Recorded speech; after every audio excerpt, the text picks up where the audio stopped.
চাঁদপুরের মতলব উত্তর উপজেলায় দেখা মিলল বিষাক্ত রাসেল ভাইপার সাপের। এই নিয়ে উপজেলায় 2 সপ্তাহের মধ্যে দ্বিতীয়বারের মতো ভয়ঙ্কর এই সাপটির সন্ধান মিলল। সাপটির আতঙ্কে কৃষকরা এখন নির্ঘুম রাত পার করছেন। প্রাণ যাওয়ার ভয়ে অনেকে এরই মাঝে কাজ করা বন্ধও করে দিয়েছেন। ফলে সেখানে বর্তমানে থমথমে পরিস্থিতি বিরাজ করছে। গত 28 মে সকালে ওই ইউনিয়নের নয়ানগর বটতলা এলাকা থেকে সাপটিকে ধরা হয়। এর আগে গত 16 মে একই ইউনিয়নের বোরচর এলাকা থেকে একই প্রজাতির আরেকটি সাপ উদ্ধার করা হয়েছিল।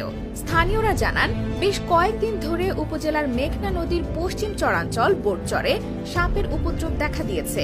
এরই মাঝে পূর্ব পাড়ে দেখা মিলল রাসেল ভাইপার সাপের।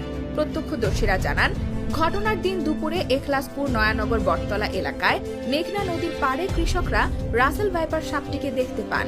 পরে স্থানীয়রা প্রহার করে সাপটির প্রাণ নেয়। এ ব্যাপারে এক প্রত্যক্ষদর্শী বলেন, ঘূর্ণিঝড়